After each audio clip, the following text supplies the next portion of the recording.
Well, because we are already 4 minutes late, we must restart and resume our proceedings.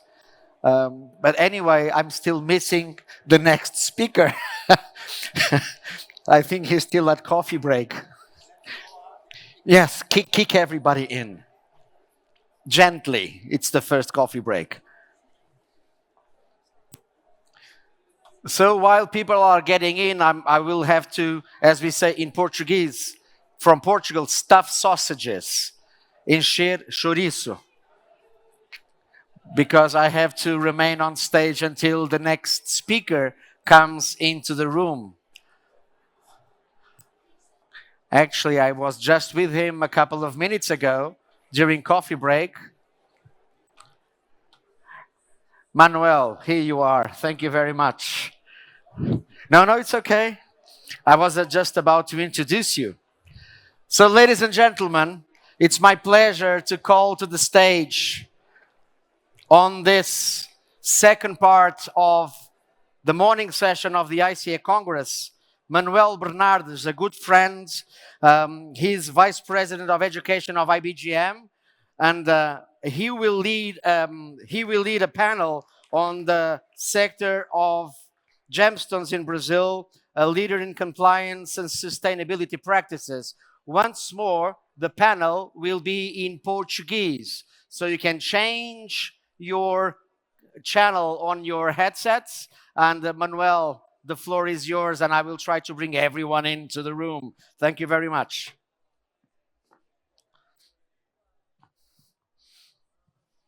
Bom dia a todos. Eu queria agradecer em primeiro lugar o ICA e o IBGM por esse convite para que nós participássemos hoje desse painel que vai tratar um pouquinho da questão da responsabilidade de sustentabilidade no Brasil. Nós temos uma legislação muito grande, ampla, densa, e temos dificuldade na implantação dessa regulamentação. Então, nesse painel, nós vamos trazer algumas ideias e algumas pessoas que vivenciam essa particularidade. Eu gostaria de convidar o William Freire, por favor. O William Freire é um advogado especialista em direito minerário no Brasil e vai nos trazer um pouquinho dessa lida constante da adequação da legislação para a vivência. Gostaria de convidar o Adriano Moll, por favor, Adriano. Adriano está na área de design, professor que conhece profundamente a área de gemologia, e ele vai trazer um depoimento de algumas empresas que estão hoje na linha de ponta. Seja bem-vindo. Na área de mineração. Gostaria de convidar o Ara Vartanian. É um joalheiro muito conhecido no Brasil e que tem uma enorme expertise e de tradição familiar. Seja bem-vindo. Obrigado, Ara. E o professor Jorge de Tome, que da USP, da Universidade do Estado de São Paulo, que vai nos trazer também algumas sugestões para trabalhar a rastreabilidade das gemas e do ouro. Professor, seja bem-vindo. Vamos passar, porque nós temos um compromisso com o horário. Eu vou passar, mas não vai ser nessa ordem. Eu vou começar numa ordem um pouquinho diferente, para que haja um melhor entendimento da plateia. Por favor, William, gostaria que você falasse da sua apresentação e como você vê a questão da regulamentação das leis no Brasil para a mineração de gemas. Bom dia a todos, obrigado, Manuel. Cumprimento meus colegas aqui de painel, a organização do evento e os presentes. Dentro de uma visão jurídica, que é a minha área de atuação, nós temos que entender que cada segmento econômico ele tem uma peculiaridade ou suas peculiaridades. E no caso da mineração, ela é muito interessante, por quê? além das peculiaridades gerais desse setor econômico, nós temos as peculiaridades desse segmento econômico das gemas minerais. E quando nós analisamos o regime jurídico da mineração, nós podemos analisar ou analisá-lo com uma percepção do copo meio cheio ou a percepção do copo meio vazio. Vou começar fazendo uma análise a partir da percepção do copo meio cheio. Nós temos um Código de Mineração de 67, em que, nitidamente, a intenção do legislador foi dar segurança jurídica ao investidor e ao minerador. Isso é muito claro. Esse Código de 67, ele gerou o quê? Uma estabilidade no procedimento e no entendimento, porque é um código que já tem meio século, passou.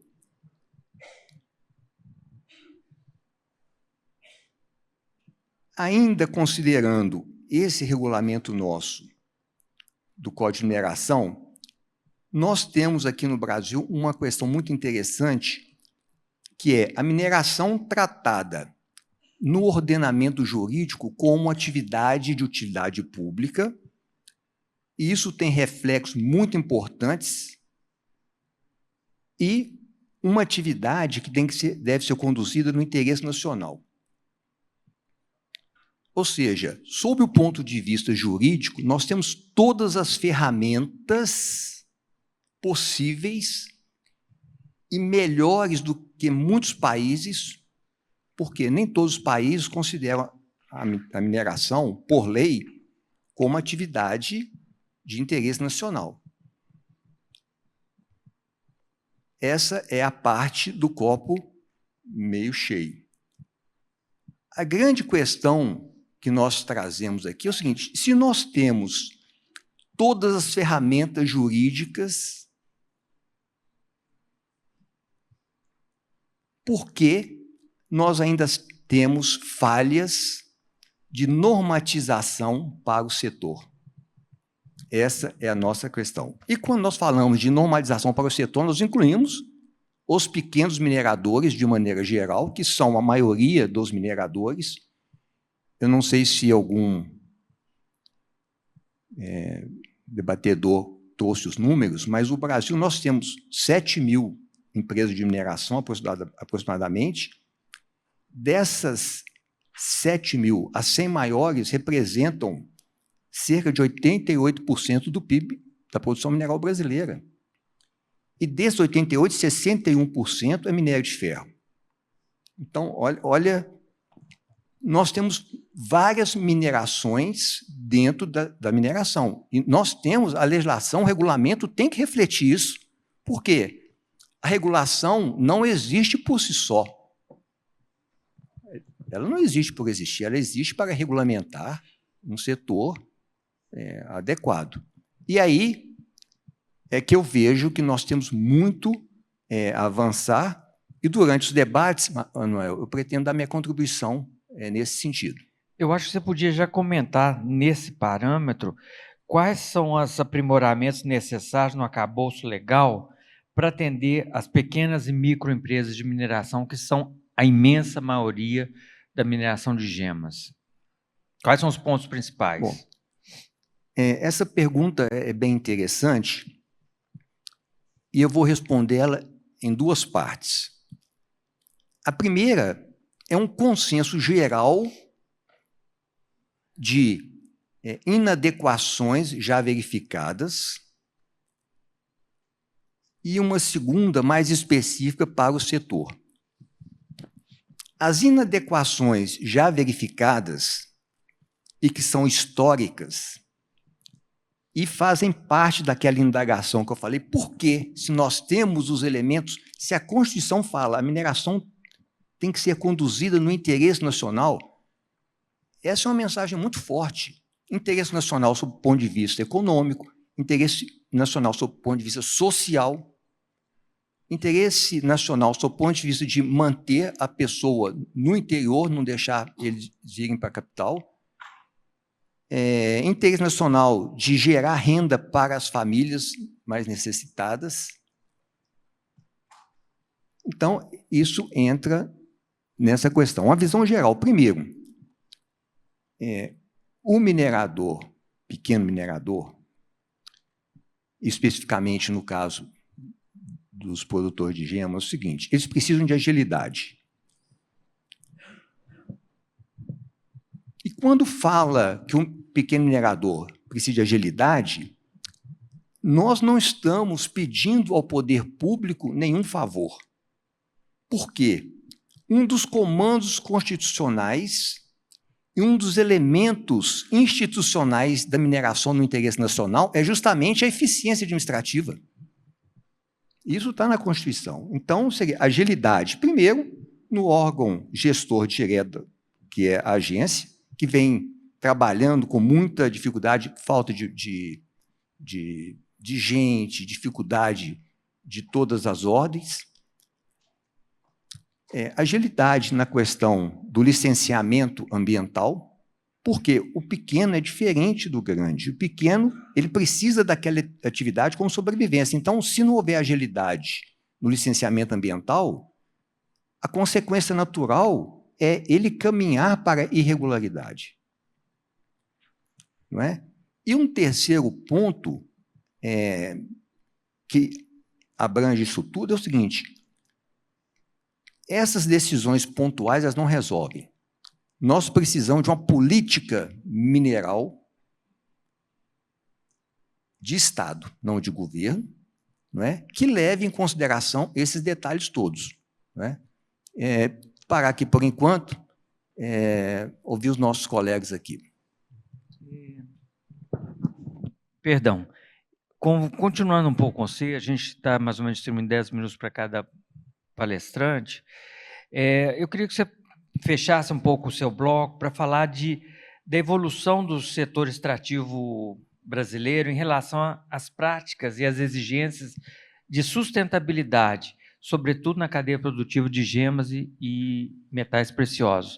Então, eu vou pedir que você seja breve e fala como é que nós estamos com a questão do quesito sustentabilidade nessa mineração específica, já que nós temos uma legislação ampla, geral, grande, um grande compliance, mas na prática, como isso está sendo vivido hoje? Manuel, sua percepção é excelente. Quando nós falamos de sustentabilidade, nós temos vários ângulos que podem ser analisados. O primeiro ângulo é o regulatório, é a legislação. O segundo ângulo é uma percepção do que seja sustentabilidade. Por quê? O conceito e a percepção de sustentabilidade hoje vai muito, muito além do que está nas leis. Ela passa desde um cumprimento da legislação ambiental, um cumprimento da legislação ambiental. E olha que interessante, Manuel, dentro de uma visão mais ampla. Quando a gente fala de sustentabilidade, não é esse conceito de sustentabilidade não obriga nem só o setor privado, não. E quando nós trazemos isso para a mineração, que é uma atividade de interesse nacional de utilidade pública, essa sustentabilidade deve fazer parte da cadeia toda, inclusive o setor público. Olha como as coisas se conectam. Não é? Então, são conceitos muito amplos que passam, por exemplo, de cumprimento da regulação, abertura da mina, fechamento da mina, empregado, água, energia. Isso é um negócio amplo que, dentro dessa cadeia produtiva, hoje, todos os dados indicam que, do jeito que está, se não houver uma política pública específica, os pequenos ainda não têm condição de cumprir. E qual é o fator, o poder do Estado, já que essa atividade tem importância econômica e social? Ora, Se já tem as ferramentas jurídicas, é o quê? Uma implementação de atividades para que isso possa realmente tornar uma efetividade lá na ponta. Bom, vocês veem que é complexo, exige uma legislação complexa, abrangente, que une vários aspectos sociais, econômicos, técnicos, e existe uma dificuldade de uma operação concatenada e junta de todos os órgãos públicos para fazer isso acontecer. Eu vou passar em seguida para uma complementação dessa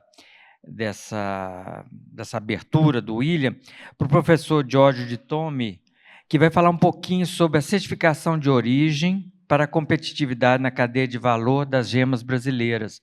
O professor tem trabalhado diretamente com o IBGM na busca de uma certificação para a área de ouro, para mineração de pequena escala para ouro, porque todos é de conhecimento de vocês, o Brasil teve uma série de escândalos envolvendo mineração em terras indígenas, exploração, contaminação, e o Estado tem tido dificuldade em implementar as políticas públicas para resolver esses problemas.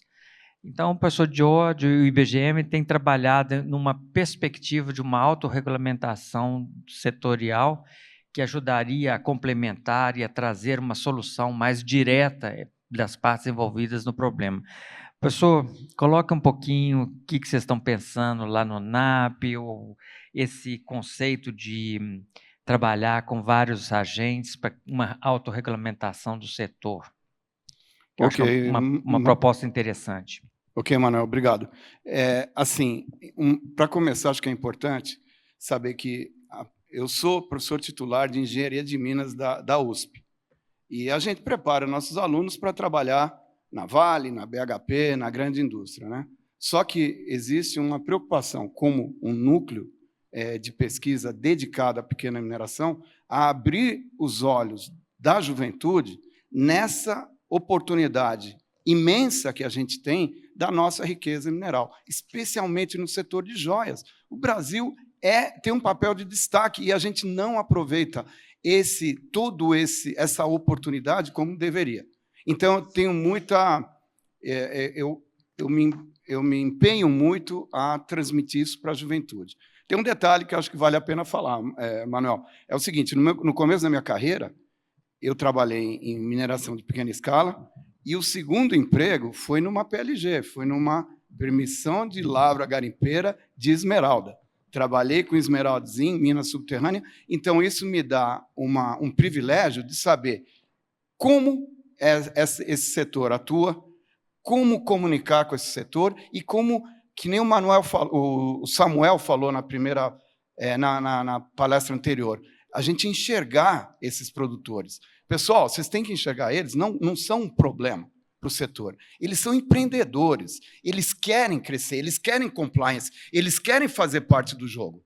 Tá? Eu estou falando do pessoal que é regulamentado e trabalha de forma legal. Os ilegais estão fora dessa discussão. Mas aqueles que estão regulamentados e estão trabalhando de forma legal, eles querem compliance, eles querem fazer parte do jogo. Eles são empreendedores. Então, a gente tem que criar, que nem o William falou, políticas públicas específicas para esse setor, mas com uma visão de Estado, não de governo, para a gente poder aproveitar esse potencial. Então, um dos pontos que a gente se preocupa muito é como eles podem comprovar essa regulamentação, essa legalidade deles, tá certo? Então, a gente está trabalhando num sistema que envolve certificação de origem. Vocês ouviram falar do certificado Kimberley? Talvez o nosso certificado de origem, que é feito aqui no Brasil, extremamente inovador, é mais avançado que o próprio Kimberley, tá certo?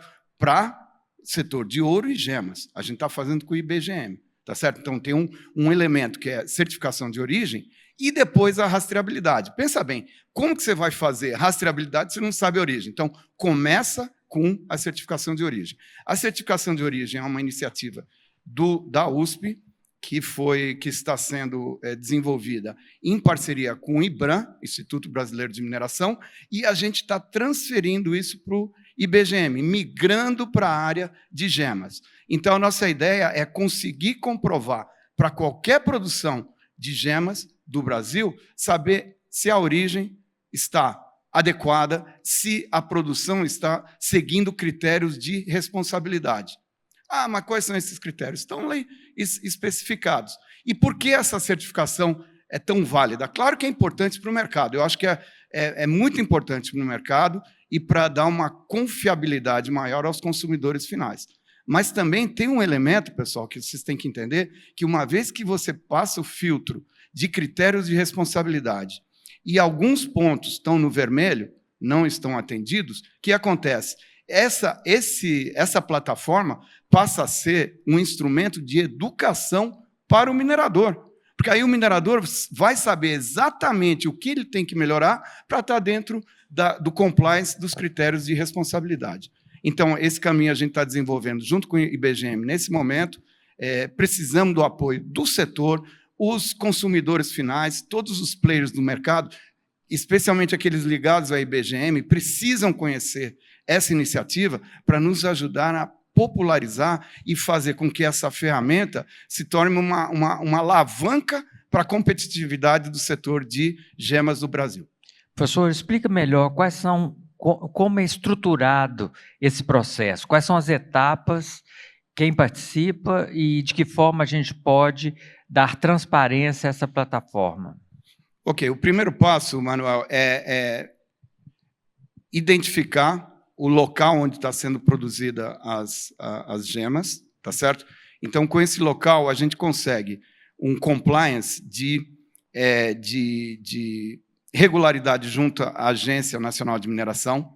A gente consegue saber se tem alguma interferência com áreas de proteção ambiental, alguma reserva, tipo uma reserva de terras indígenas, alguma coisa assim, que interfere com essa área. Então, imediatamente, se você já sabe, ao localizar aquele processo, se ele está dentro de um compliance geográfico adequado ou não. Quem faria?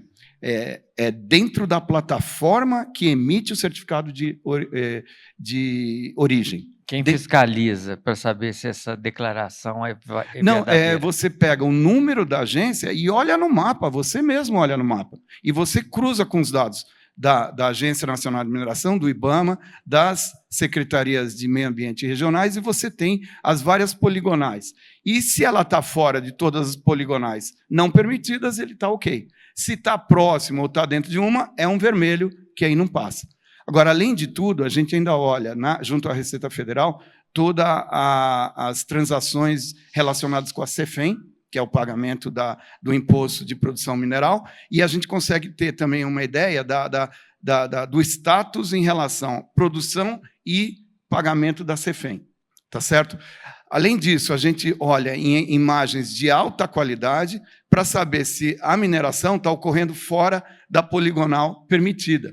Então, são vários critérios que a gente pode cruzar e tomar a decisão se está uma produção, se essa produção está num estágio adequado aos critérios de responsabilidade ou tem critérios que ainda têm que ser atendidos. Então, a gente consegue assim, verificar tudo isso e emitir um certificado que, naquele momento, naquelas condições, aquela produção está adequada. Ótimo. Professor, você tem estudado isso de forma mais profunda, a questão da mineração de pequena escala. Quais são os eixos de transformação que precisam ser trabalhados para que haja uma alavancagem desse setor no Brasil? Ok, pessoal, como professor, né, dá lição de casa para vocês. 5C mais 1. Tem uma fórmula, tá bom? Engenheiro, né? 5C mais 1. São 5 Cs que tem que ser incorporados àquelas políticas públicas específicas de Estado que o William falou. Primeiro, capacitação. A gente tem que trazer a eles a condição de utilizar as tecnologias que a gente tem atuais, tá certo? Então, temos que deixá-los aptos a usar a tecnologia atual. Então, primeira coisa é capacitação. Segunda coisa coexistência, pessoal, muito importante. É um irmão maior, um irmão mais velho da capacitação é a coexistência. Lembrem da seguinte mensagem: onde a pequena mineração trabalha de forma responsável no mundo, onde ocorre isso, eles utilizam critérios de coexistência. O que é coexistência? O grande minerador de grande ou médio porte, que tem os processos bem estabelecidos, ajuda os pequenos a migrarem para melhorar seus processos. É a coexistência. Ah, mas isso é difícil. Sim, é difícil. Tem muita desconfiança. Garimpeiro é desconfiado. O minerador industrial também é desconfiado do garimpeiro. Mas aí que entra a política pública, que consiga entender, regulamentar esses riscos e encorajar essa coexistência. Tá certo? O terceiro C é crédito. Né? A gente tem que dar condições de ele ter crédito e colocarem tecnologias adequadas para poder utilizar. Ah, mas isso é complicado. Sim, é complicado, mas a gente tem que trabalhar nisso. O quarto C, certificação, aquilo que eu acabei de mencionar para vocês. Muito importante o mercado e a cadeia produtiva entender que aquela origem está adequada aos critérios de responsabilidade. Tá certo? O último C, que eu acho que é importante, pessoal, é o compliance, né, de maneira geral. Então, isso entra aquela iniciativa de rastreabilidade que vai conseguir comprovar que existe compliance não só na origem, mas em toda a cadeia. Isso é um processo mais complexo, mas se a gente tem toda a tecnologia e está sendo desenvolvido uma solução inovadora brasileira. Então, vamos trabalhar nisso, para a gente conseguir o compliance também. O último, pessoal, eu não me lembro qual que é o C, mas o mais um, que é a Agência Nacional de Mineração. A gente quer que a competência da Agência Nacional de Mineração, a gente quer que ela esteja forte, presente e participante. Ou seja, é muito difícil você mandar um agente da Agência Nacional de Mineração no interior do Pará ou lá no norte de Goiás para fazer uma fiscalização. Mas a gente precisa disso funcionando, porque a gente quer separar o joio do trigo, a gente quer saber que aquele cara que está trabalhando de forma responsável realmente está atendendo todos os critérios da agência. Então, para que aqueles primeiros Cs funcionem, a gente precisa de uma agência muito forte, presente e participante. Obrigado, professor. Você vê que a iniciativa da Universidade de São Paulo com o IBGM, com o IBRAM, é uma parceria vitoriosa, porque pela primeira vez nós estamos tentando montar uma estratégia de autorresponsabilização do setor para uma estratégia de certificação de origem num país tão complexo, tão grande e com tanta diversidade de produção. É necessário, nós estamos falando de governança, cooperativismo e uma estratégia mais ampla para permitir uma evolução das pequenas empresas dentro de um contexto de um futuro mais sustentável. Eu vou passar em seguida, obrigado, professor, eu vou passar para o Adriano Moll, que meu colega lá de Belo Horizonte e professor da Universidade do Estado de Minas Gerais, e que tem um largo conhecimento do setor, e vai nos trazer alguns cases de sucesso de mineração responsável e de estratégias de compliance para atender às exigências da nossa legislação. Legislação, mais uma vez eu quero repetir, nós temos muitas, precisa que ela seja colocada em prática. Adriano, por favor. Muito obrigado, Manuel. Bom dia a todos e todas. Então, eu queria fazer também como professor uma contextualização para a gente aqui, se essa frase de líder em compliance e práticas sustentáveis, se ela é uma afirmação ou se ela é uma pergunta. Né? Eu acho que a fala tanto do Dr. William quanto do professor Jorge já começa a responder isso. Né? Então, quais circunstâncias do nosso país grande, complexo, né, Manuel? A gente tem, como vocês sabem, mais de 300 anos de mineração no Brasil. Então, o que aconteceu? A mineração chegou antes de muitas comunidades aqui, o que não é o caso em recentes depósitos ao longo do mundo, onde, pelo determinismo da ocorrência, como o Tasso falou mais cedo, né? Aquilo ali, a gema é descoberta onde existe uma comunidade já instalada, onde existe pequenos mineradores já minerando, aí chega uma grande empresa internacional e se instala ali. Então, não é o nosso caso. A gente aqui, particularmente lá no nosso estado, né, Manuel, que, né, pelos autores, ajudou a segurar o Brasil como uma grande extensão territorial e não fragmentou igual o resto da América Latina, ali bem no meio, Minas Gerais, né, descobriu o diamante, e hoje, né, hoje a gente tem cidades como Diamantina, Ouro Preto, várias outras cidades com nomes de gema. Então, esse capital cultural que a gente tem, advindo da mineração, já mostra um componente muito interessante da sustentabilidade, que é a sustentabilidade social. É desejado se fazer um bom uso da mineração. E aí é importante também, gente, contextualizando sempre, a gente separar a mineração. Nós estamos falando aqui de gemas. Eu não quero nem saber do ouro. Eu sei que é importante para a joalheria, mas eu não estou falando de ouro, eu não estou falando de ferro, nem muito menos de lítio. Eu entendo que elas ocorrem em conjunto e tal, mas a gente tem que ter um foco de laser no que a gente faz. Então, essa parte de gemas, ela esse capital social, né, e o tamanho dessa exploração a torna totalmente diversa dessas outras grandes minas, que são as que assustam as pessoas, são as que rompem barragens, que depois dificultam a nossa exploração lá em gemas. Então, o que acontece? O que mais que a gente tem de legal aqui no Brasil? A maior parte dessas minas são operadas por locais da região, não é um grupo estrangeiro que vem minerar aqui, e muitas vezes são minas familiares, né, de famílias operando aquilo ali, que, né, há várias gerações. Então, isso reforça a sustentabilidade social. A gente não tem no Brasil coisas graves como conflito, área de conflito. Pode ter em ouro, estou falando de gemas, gente. As nossas ocorrências de gemas não tem trabalho infantil nem trabalho forçado, igual a gente sabe pela literatura que é o caso em outros lugares. E aí, para ficar em gemas também, e ficar breve, a sustentabilidade ambiental, como já foi falado aqui mais cedo, a exploração, né, o beneficiamento de uma mina de gemas tem um baixíssimo impacto em comparado com a mineração de larga escala. É ASM, Small Scale Mining. Então, na questão ambiental, a gente minimiza o impacto disso aí, né, de sustentabilidade ambiental.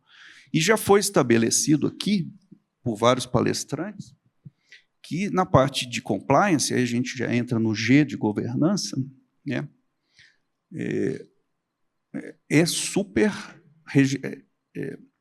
a mineração é super legislada, né, há várias defesas aqui para diminuir essa legislação. Então, né, pode-se falar, nesse momento, que a gente é líder em compliance e práticas sustentáveis. A gente tem exemplos de empresas brasileiras de mineração que são líderes em nível mundial, né, igual o próprio patrocinador master aqui do evento, o Belmonte, é reconhecido internacionalmente, a Cruzeiro Mining, que eu tenho o prazer de acompanhar pelos últimos 5 anos. Quando a gente apresenta as práticas desses campeões da indústria, em congressos que a gente tem apresentado, né, com testemunhas aqui importantes na joalheria mundial, isso é muito bem-vindo. Então, o que é o desafio nosso? É ter, não duas, não poucas, uma mão cheia de empresas assim, mas, né, diversas empresas, dado o potencial riquíssimo que a gente tem no Brasil de gemas. Então, era isso que eu queria trazer. Adriano, nesse caminho que a gente percorre para legalização, para ter uma mineração de ponta, quais são os maiores desafios que essas empresas, como a Belmonte ou a mineração da turmalina, enfrentou para poder regularizar e fazer um compliance adequado à legislação, uma legislação complexa? Olha, essas empresas, primeiro, elas são beneficiadas por ter uma regularidade de material que permite uma pujança econômica há décadas. que também é um caso único. A gente tem aqui no Brasil várias minas históricas que não são esgotadas. Então, isso permite aos grupos que reinvista naquilo ali e cumpra todo isso que é caro. Então, né, sempre seguindo aquela série Siga o Dinheiro, né, várias empresas não conseguem isso porque fica economicamente inviável. Então, né, com o financiamento, né, disso aí é sempre complicado. De alguma forma, você está falando que nós precisamos de uma modulação na legislação, que é severa, que é ampla e restrita, para a mineração de pequena escala, de forma que o minerador possa atender às exigências legais e permita que eles possam atuar de forma legal, correta, dentro do sistema.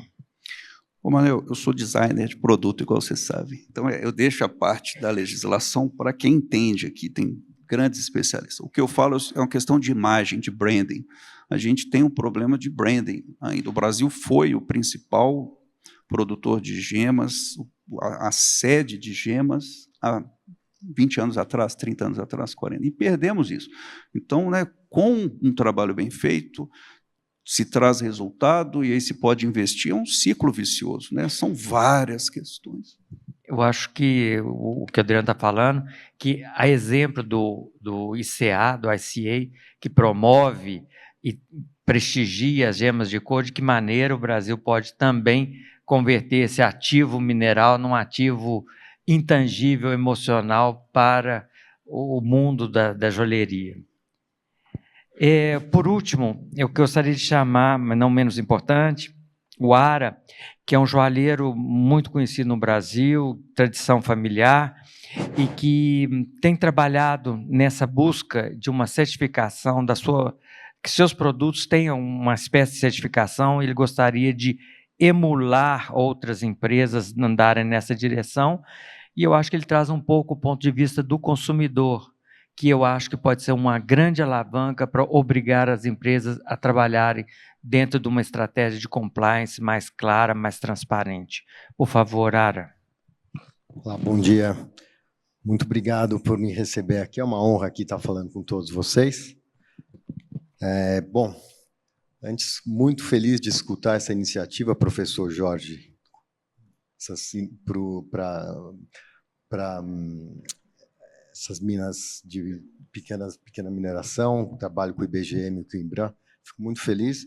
Vou contar um pouco do meu projeto de mineração consciente, que a gente desenvolveu em 2019, por uma inquietude minha, que eu estava querendo buscar boas práticas no mercado. E eu tinha ouvido falar de algumas minas fazendo um trabalho excepcional aqui no Brasil, não só com o meio ambiente, mas com as comunidades locais, em melhorias nas condições de trabalho e mais transparência na cadeia produtiva. Aí identifiquei a mina do Cruzeiro e a Belmonte, fui fazer uma visita nessas minas, conversei com os proprietários e falei, eu queria contar a história. Falei, vamos contar a história de onde vêm essas pedras, vamos contar a história do trabalho que vocês vêm fazendo. E isso foi muito bem recebido. Esse trabalho foi muito bem recebido na época. E eu entendi que a melhor forma de desenvolver o trabalho e contar a história seria um trabalho colaborativo com outras minas. Com outras minas, não, com outros joalheiros. Trazer isso à tona, emitir na minha mídia social, mostrar o trabalho que a gente vem fazendo com essas minas e trazer uma força colaborativa. Convidar outros joalheiros também para participarem. E ao que gostaria de adicionar, a Brasil Paraíba Mine também foi uma mina que nós fomos visitar e ela entrou nesse nosso projeto. E a gente conseguiu desenvolver esse trabalho com esses joalheiros e 2022, eu percebi que eu não ia conseguir fazer isso sozinho, né, ver a parte documental, a parte de compliance e de due diligence. A gente não tem esse know-how, eu como joalheiro. Então, eu contratei uma engenheira ambiental em 2022 e abri uma área de ESG na minha empresa. E fui trocando toda essa informação com outros joalheiros que estavam à disposição de querer aprender essa nova trajetória comigo. A minha ideia é que eu como consumidor de pedras preciosas e vivendo no Brasil, que tem essa potência das gemas, eu tinha que sair da minha zona de conforto e dar a cara para bater, de uma certa forma, e me comunicar com quem estava fazendo essas boas práticas. Através disso, eu, pessoalmente, tenho aprendido muito. Fui convidado para conversar no IBRAM com o Instituto Escolhas e o Raul Jurman sobre a questão do ouro na época, e também a gente foi convidado para fazer a parametrização do código Craft, né? Então, assim, estou aqui hoje falando, aprendendo, dividindo essa informação com outros joalheiros, e eu acho isso importantíssimo para a cadeia, né, dos joalheiros. O que a gente vê, eu imagino, não é minha área específica, mas que existe um longo caminho de transparência, né, de disclosure, para a área de gemas, em todo o sistema, desde a origem dela, quanto para os atacadistas, as pessoas que trabalham nisso, e os varejistas, para que o público consumidor tenha direito a uma informação mais clara, mais objetiva e mais transparente sobre aquela gema, as suas condições físico-químicas e também a sua forma como ela foi minerada. E isso é um longo processo, longo processo, e que hoje nós temos condições mais claras pelas condições técnicas desenvolvidas, técnica de blockchain, os computadores de última geração, da gente melhorar essa transparência dentro do segmento. O que a gente vê no painel é que a governança desse sistema ela é múltipla e precisa que todos os atores envolvidos trabalhem de forma concomitante e dentro de uma mesma perspectiva. Nós falamos de governo, regulamentação de governo, compliance, uma agência que precisa funcionar claramente, precisa ter elementos de inteligência, sobretudo com os novos sistemas, para poder, a custo menor, acompanhar a mineração. Nós vimos o professor trazendo a academia mais perto, uma ideia de trazer mais perto da atividade econômica. Eu acho que isso é uma iniciativa muito interessante, e essa proposta de autorregulamentação no Brasil, o Brasil é um país que tem um peso do Estado extremamente grande de regulamentação dentro do nosso sistema, e eu acho uma iniciativa brilhante que o IBGM tenha esteja podendo trabalhar dentro dessa iniciativa de autorregulamentação. Exemplos como a Belmont, a Cruzeiro, a Paraíba Mine, são exemplos para nós que sirvam de modelo adaptável para a pequena mineração, que não tenha a pujança econômica que essas grandes empresas tenham, mas que possam servir de elementos de emulação, de mudanças de perspectivas, de modos de conduzir as suas empresas. E o ARA está mais perto do público consumidor. O público consumidor vai ser objetivamente a última instância que vai obrigar o sistema a ser mais transparente. Eu queria agradecer enormemente aos nossos palestrantes aqui, aos nossos panelistas, queria agradecer a audiência, espero que tenha servido de inspiração para vocês ao longo dessa trajetória. Obrigado. Now, before, after, okay. Thank you very much, everyone. Thank you very much indeed. What a wonderful panel expressing the challenges at down the stream of our supply chain. I have learned that the translation is really good quality. So congratulations to our translators in the back of the room. We appreciate that very much. And thank you very much. And it's really challenging to do translations